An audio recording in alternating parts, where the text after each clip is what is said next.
ஊடக பத்திரிகை நண்பர்கள் அனைவரும், இந்த படத்தோட சக்ஸஸ் மீட்டிங் உங்களால் தான். நீங்கள் நல்லா எழுதியிருக்கீங்க, ஒரு புது ஆளுங்க நல்லா ஜெயிக்கணும் அப்படின்னு அதை விடுறதில்ல. எப்படிப்பட்ட படமாக இருந்தாலும் எங்களால் அந்த படத்தை வெற்றி அடை செய்ய முடியும்னா அது உங்கள் கையால் தான். சத்தியமாக உங்களால் தான் அது ஒரு வெற்றி. இந்த படத்தில் எனக்கு ஆச்சரியம், டாமிக் சார் சொல்லுங்க சார். சார் அதெல்லாம் வேணாம், சாதாரணமாக எவனையும் மதிக்கலை, கண்டுக்கவே மாட்டீங்க, அப்படி பேசுங்கன்னாரு. சார் 1 மணிக்கு ஷூட்டிங் போனேன், 2 மணிக்கு நடித்தேன், 4 மணிக்கு முடிஞ்சிருச்சு கிளம்புங்கன்னாரு. சார் என்ன சார் அவ்வளோதான் சார் முடிஞ்சிருச்சுன்னாரு. சார் என்ன நடித்தேன்னு எனக்கே தெரியல, படம் பார்த்து தெரிஞ்சுங்கன்ட்டார். தேட்டருக்கு டப்பிங் தேட்டருக்கு போனேன், ஒரு 4 மைக்கு.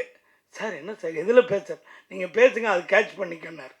நான் கொஞ்சம் சவுண்டா வாப்பா உட்கார். சார் அதெல்லாம் இல்லை, சாதாரணமாக அங்கே என்ன பேசுனுங்க அதே பேசு, வாப்பா உட்கார் அது பேசுங்க. சார் இது எப்படி சார், என் காதலே விழுந்துரும் வாங்க அப்படின்னார். இப்படி பேசி எனக்கே ஒரு வித்தியாசமான டப்பிங் ஒரு இது டைரக்டருக்கு ரொம்ப டைரக்டர் ரொம்ப பெருமையாக இருக்குது. ஒவ்வொரு சீனும் அழகாக சொல்லி தந்தார். சில டைரக்டர் சொல்லித்தரப்போ அப்படியே ரசித்து அவங்கள மாதிரி நடிக்கணும்னு ஒரு ஆசை வரும். காளி வெங்கட்டு கூட நடித்து ரொம்ப பெருமையாக இருக்குது. கவுண்டரான்னு எனக்கு கிண்டல் பண்ணிகிட்டு இருப்பார். அவர் படத்தில் நடிக்கிறப்பெல்லாம் ஏதாவது ஒன்று சொல்லுவேன், அதுக்கு சொல்லிக்கிட்டு இருப்பார்.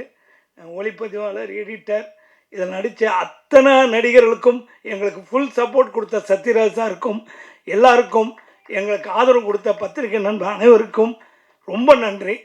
தொடர்ந்து ஆதரவு கொடுங்க. வணக்கம், நன்றி.